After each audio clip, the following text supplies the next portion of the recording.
The crystalline forest of Thessar stretched before us, a testament to the ethereal beauty that endured even amidst the echoes of a shattered world. The trees, formed not of wood and leaf, but of translucent crystal, captured the sunlight and transformed it into a kaleidoscope of colors that danced across the forest floor. It was as if the air itself had been painted with light, every angle casting a new spectrum. The scent of ancient ozone lingered, a reminder of forces older and more potent than any mortal artifice. Beside me, Lyra walked with the inquisitive energy of youth, her presence a vibrant contrast to the somber weight of centuries pressing upon my shoulders. Her curiosity was an ember of hope amidst the ashes of my long years. Each question she posed, rekindling a fire I had thought long extinguished. "You speak of the architects often, Kael," she said, her voice cutting through the prismatic silence like a shard of clarity. "But I know so little about them." I paused, letting the forest's luminescent ambiance envelop us, an ephemeral cocoon spun by the light. The architects were not beings one could easily describe, nor were they deities in the traditional sense. They were the primal forces, the artisans of creation, whose very existence was woven into the fabric of reality they had spun. Their story was not one of simple chronicle, but of myth and essence. "They were the first," I began, my voice a whisper amidst the crystalline choir, a melody of lore that resonated with the depths of history. Before the dawn of any known world, there was only the void. And within that void, the architects awoke. Lyra's eyes widened, reflecting the myriad colors of Thessar's light, each hue a fragment of understanding slowly piecing together the enormity of what she sought to grasp. "What did they build?" "Everything," I replied, allowing the weight of that single word to settle like dust upon ancient stone. "They crafted the fabric of reality, layer upon layer, world upon world, and when their work was complete, they withdrew, their purpose fulfilled." We moved through Thessar, scene after scene unfolding its silent narrative in the language of light and shadow. Each step was a journey through both time and memory, the path a sacred pilgrimage across a living, breathing tapestry. The forest felt alive, an entity of its own, each crystal tree a testament to the architect's vision, connected by invisible threads woven by hands unseen. "The Walker Order," I continued, each word an invocation to the past, "was established as their stewards, to watch over the fabric and to mend it where it frayed. We were the caretakers of a creation that even now defies comprehension."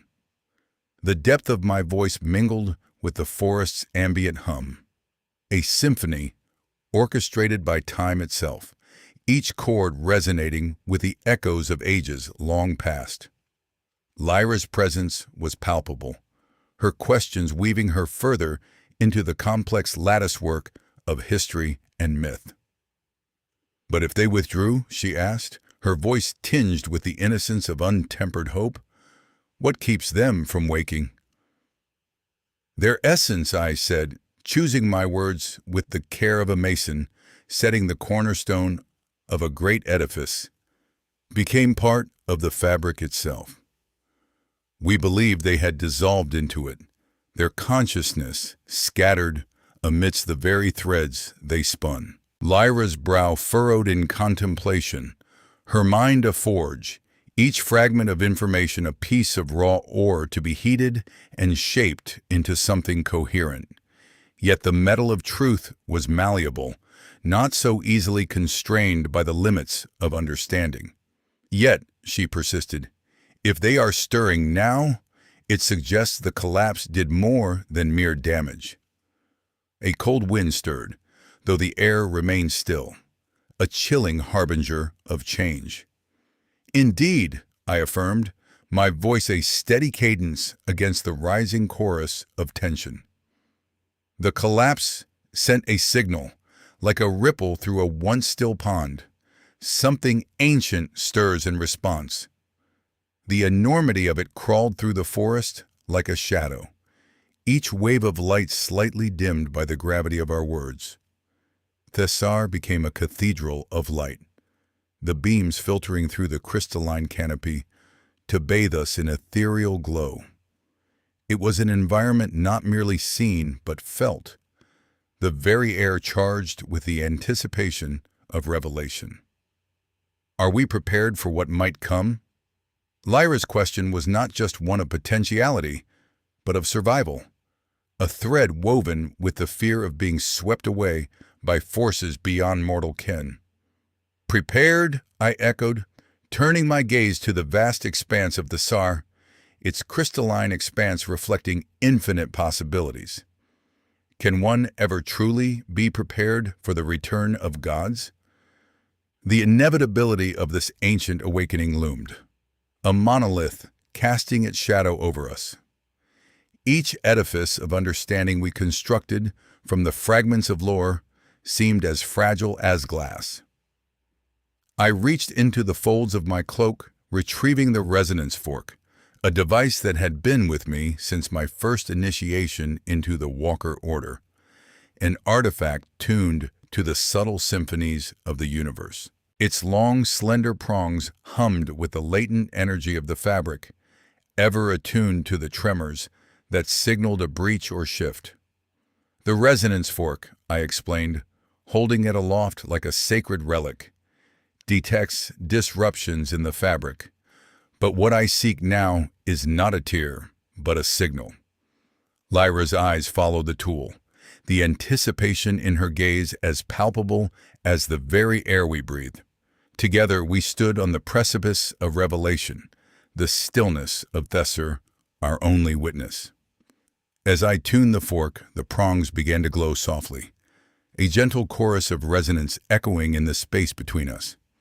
It was faint at first, barely a whisper amidst the silence, but it grew, a signal not of destruction, but of intent. Lyra and I exchanged a glance, a silent communion amidst the forest's watchful serenity. The forest was alive with potential, its crystalline limbs vibrating with the energies of a universe poised on the edge of transformation. Then, the signal sharpened, the resonance intensifying into a singular, focused note, a message, decipherable and undeniable. It was as if the forest itself held its breath, each crystal leaf poised in anticipation of what was to come. A message addressed to me by name. The forest around us held its breath, as did we, suspended in the moment like insects trapped in amber. My heart, a thing long thought impervious to surprise, now beat with renewed vigor. For in that message, whispered through the ages by those ancient hands, lay the beginning of something that could mean the salvation or the end of everything.